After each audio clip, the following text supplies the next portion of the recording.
안녕하세요. 하루 필수 말씀 충전 하필 큐티 조종환입니다. 오늘 함께 나눌 하나님 말씀은 에스라 3장 1절에서 13절까지 말씀입니다. 이스라엘 자손이 각자의 성읍에 살았더니 일곱째 달에 이르러서 일제히 예루살렘에 모였다라고 이렇게 되어져 있습니다. 일곱째 달은 이스라엘에게 굉장히 중요한 절기들이 모여 있는 달이었습니다. 티슈리월이라고 그렇게 부르는 달인데, 이 티슈리월의 1일날, 첫째 날은 나팔절이고, 그리고 10일은 속죄일, 대속죄일, 그리고 초막절이 이때 있었습니다. 그래서 일곱째 달에 예루살렘으로 모였다라고 하는 것은 이 모든 절기들에 대한 실행이 이루어질 것을 기대하게 되고, 그건 아마도 이제 첫째 날 나팔절을 지키기 위해서 이미 사람들이 몰려들고 있었다라고 하는 것을 암시해 주는 말이기도 할 겁니다. 그래서 일곱째 달에 이제 흩어졌던 사람들이 다 모여서 이 명절을 지킴으로써 하나님께서 명령하셨던 그 명령에 대한 실행, 수행을 통해 하나님의 언약을 이들 스스로 지켜내는 모습을 우리가 보게 됩니다.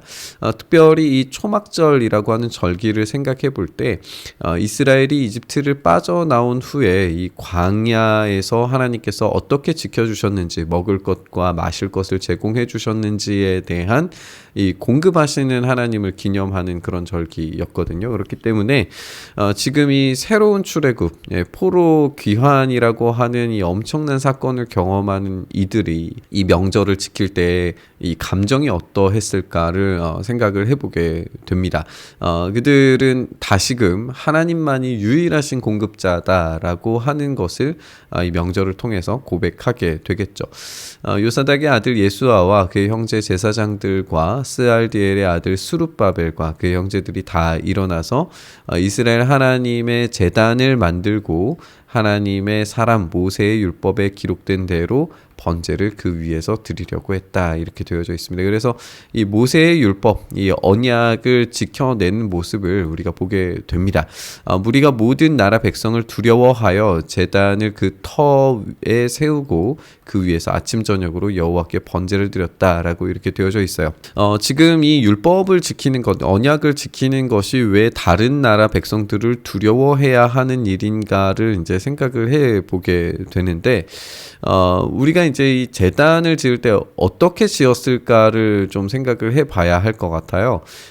지금 이 공간이 이전에는 물론 이제 하나님만을 섬기는 그런 공간으로 매번 이렇게 이루어진 것은 아니라는 걸 알고 있지만, 그들이 이 포로가 되던 그 시점부터 생각했을 때 그 주변으로 이 우상 신들을 섬기기 위한 공간들이 매우 많았었다라고 하는 것을 우리가 생각을 해볼 수 있잖아요. 그러면 이들이 하나님의 언약을 지키기 위해 온전한 성전을 복구하기 위해서 바로 그 우상의 신전들, 또 어떤 이 제단들을 깨뜨렸다면 이 우상을 섬기고 있는 다른 나라 백성들은 아주 극렬한 반대를 했겠죠. 그것이 이제 우리가 4장이나 또 느헤미야를 통해서 살펴볼 수 있는 이방 민족들의 이 반대입니다. 지금 사실상 페르시아는 굉장히 유화 정책을 펼쳐서 다른 신들에 대한 제단들도 허용해주고 그것을 세울 수 있도록 허용해 주었는데, 지금 이스라엘 자손들은 자기들의 땅 안에서 모든 그 우상 숭배 제단들을 깨뜨리는 일들을 했다라고 한다면 엄청난 반발을 일으켰겠죠. 제국에 대한 이 배신처럼 느껴졌을 것이고, 자기들만이 또 다시 어떤 세력을 형성하기 위한 어떤 일들로 보여졌을 겁니다. 그래서 이것은 굉장한 이 반대의 급부를 낳았고, 다른 나라 백성들을 두려워할 수밖에 없는 사건이었다, 이렇게 충분히 생각을 해볼 수 있어요. 그럼에도 불구하고 이들은 하나님께 예배하기를 결정하고 결단합니다. 그래서 하나님을 위한 그 성전을 짓기 위해서, 이 성전을 짓는 것도 결국에는 하나님이 함께 하심을 위해서 하는 거잖아요. 그러니까 지금 이 일들이 결국에 오해를 살 수 있었음에도 불구하고 두려움을 이기고 약속을 의지하여서 하나님께서 이 언약에 신실하신 분이심을 보여달라는 어떤 그런 모습으로 성전을 지어가는 걸 우리가 보게 됩니다. 이들은 이렇게 기록된 대로 초막절을 지켜서 이 번제를 매일 정수대로 날마다 드리고, 그 후에는 항상 드리는 번제와 초하루에 여호와의 모든 거룩한 절기의 번제, 또 사람이 여호와께 기쁘게 드리는 예물을 이렇게 드리게 됩니다. 그리고 일곱째 달 초하루, 우리가 아까 살펴봤던 것처럼 이 나팔절로부터 시작을 해서 여호와께 번제를 드렸어요. 그런데 그때에 여호와의 성전 지대가 미처 놓여지지 못한 상태였습니다. 그래서 이 석수와 목수들에게 돈을 주고 시돈 사람과 두로 사람에게 먹을 것과 마실 것과 기름을 주고, 이 바사왕 고레스의 명령대로 백향목을 레바논에서 요바 해변까지 운송하게 함으로써 이제 성전 건축에 대한 준비를 하게 되는 것을 우리가 보게 됩니다. 여기에서 이제 우리가 한 가지 좀 기억을 해 보게 되는 것은, 이 초하루에 이 성전 지대가 미처 놓여지지 않았다라고 하는 것은 이 완전히 파괴된 상태의 성전이었음에도 불구하고 그 성전 지대에 대한 이 기억이 남아 있고, 그리고 그 기억에 따라서 이 성전 지대에 만 성전을 지어야 한다라고 하는 그런 개념이 있었다라고 하는 것을 우리가 생각을 해볼 수 있어요. 그래서 이 무너진 성전은 새롭게 세워지는 성전과 이 공간과 기억의 측면에서 연결이 되는 것을 보게 될 겁니다. 그래서 이 장소적 측면에서 지속성을 가지고 있고, 그리고 이 새로운 성전이라고 하는 것을 통해서 이전과는 완전히 다른 이 새로운 성전이 지어지는 것을 우리가 보게 될 거예요. 그래서 이런 지속성과 이 분절성을 우리가 확인을 해볼 수가 있습니다. 이들은 이 성전을 이곳에 지음을 통하여서 하나님의 약속이 어떻게 성취되고 이루어지는가, 자신들의 손을 통하여서 그런 것들을 직접 확인하는 것을 우리가 읽게 됩니다. 예루살렘에 있는 하나님의 성전에 이른 지 2년 둘째 달에 스알디엘의 아들 수룹바벨과 요사닥의 아들 예수아와 다른 형제 제사장들과 레위 사람들이 무릇 사로잡혔다가 예루살렘에 돌아온 자들이 공사를 시작하고 20세 이상의 레위 사람들을 세워서 성전 공사를 감독을 하게 됩니다. 이렇게 유다 사람들과 레위 사람들이 함께 동참해서 성전을 짓고 있는 것을 보게 돼요. 그래서 유다 자손과 레위 사람들이 하나님의 성전 일꾼들을 감독하는 그런 역할들을 하게 되는 걸 보게 됩니다. 그래서 이들이 강조되는 이유를 생각을 해보면 결국에는 말씀하신 바에 대해서 아주 세밀한 부분까지 순종하기 위해 노력했다라고 하는 것을 우리가 생각을 해볼 수 있어요. 그래서 어떤 이 단절이 분명히 경험되고 있지만, 무너졌다가 새로 지어지기는 하지만 이들이 장소에 대한 이 기억에서의 연결성, 그리고 이 언약, 율법에 대한 이 지속성을 가지고 하나님께서 말씀하신 것에 따라서 이전에 일하셨던 분께서 지금도 여전히 일하고 계신다라고 하는 것을 세밀하게 이제 준수하고 있는 것을 우리가 보게 되죠. 건축자가 여호와의 성전의 기초를 놓을 때에 제사장들은 예복을 입고 나팔을 들고, 아삽 자손 레위 사람들은 제금을 들고 서서 이스라엘 왕 다윗의 규례대로 여호와를 찬송하되 찬양으로 화답하며 여호와께 감사하여 이르되 주는 지극히 선하심으로 그의 인자하심이 이스라엘에게 영원하시도다라고 하니 모든 백성이 여호와의 성전 기초가 놓임을 보고 여호와를 찬송하며 큰 소리로 즐거이 부르며 이렇게 반응하는 것을 우리가 볼 수가 있습니다. 그래서 이 건축 프로젝트가 이제 진행이 될 때에 이런 찬송이 수반되는 것을 우리가 보게 돼요.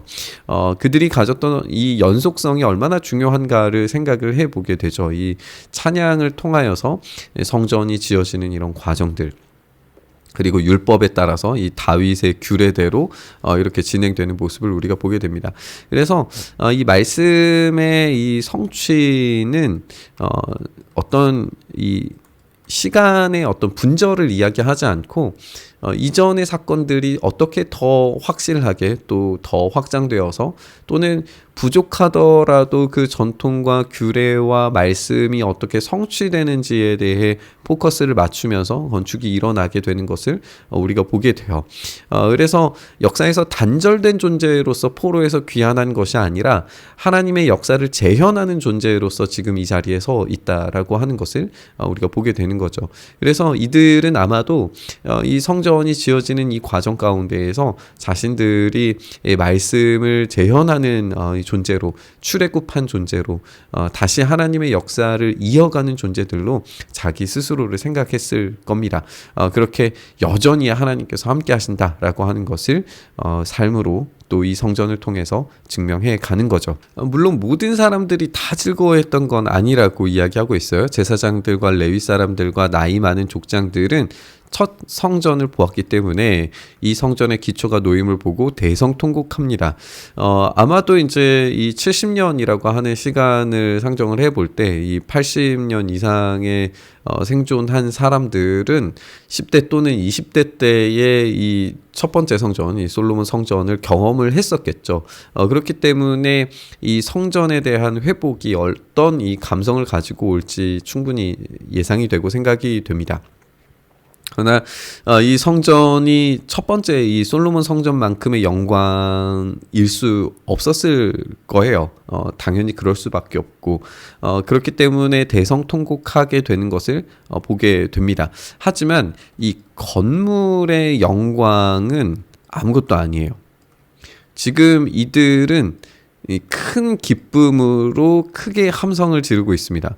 이 말은 무엇이냐 하면 하나님께서 일하신다라고 하는 것에 대한 이 증명이 이 건물의 영광보다 훨씬 더 큰 거예요. 건물보다 지금 하나님께서 일하신다라고 하는 것이 훨씬 더 큰 인식을 가지고 있는 거죠. 이 백성이 크게 외치는 소리가 멀리 들렸기 때문에 즐거이 부르는 소리와 통곡하는 소리가 서로 이 섞이게 되는 것을 우리가 보게 됩니다. 지금 이 백성들의 큰 기쁨과 찬양과 이 통곡하는 소리가 함께 섞여서 많은 사람들이 이 성전이 지어지는 그런 모습들을 또 장면들을 봤을 거예요. 이들이 미약함에도 불구하고 하나님께서 함께 하심을 경험할 때에 눈물과 기쁨 너머에서 지금 하나님께서 함께 하신다라고 하는 것을 경험하고 있는 걸 보게 됩니다. 우리가 오늘 이 하나님께서 일하시는 것을 이 성전을 통해서 표현하고 경험하고 있는 이스라엘 백성들의 모습을 봤습니다.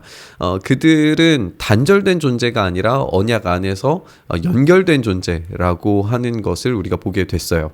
그래서 이런 장소적인 측면에서 언약의 측면에서 끊임없이 과거와 소통하고 연결되어져 있다는 자기 인식을 가지고 이 성전을 지어가는 모습을 우리가 봤습니다.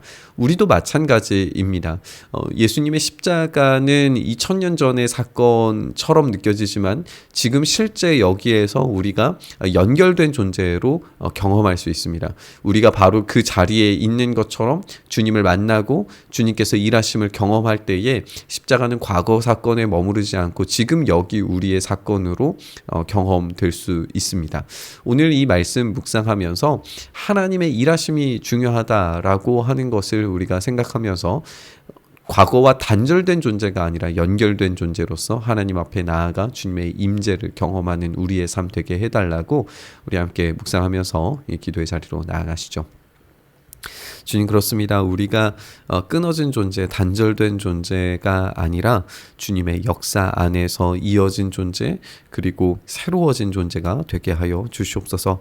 그래서 어떤 영광스러운 어떤 외적인 모형보다도 주님께서 함께 하심으로 말미암아 크게 외쳐 즐거워하고 기뻐할 수 있는 그 언약의 성취를 기뻐하고 즐거워할 수 있는 우리의 삶 되게 하여 주시옵소서. 오늘 그 일을 경험케 하시기를 간절히 바라고 소망하며 우리 주님 예수님 이름으로 기도드리옵나이다. 아멘.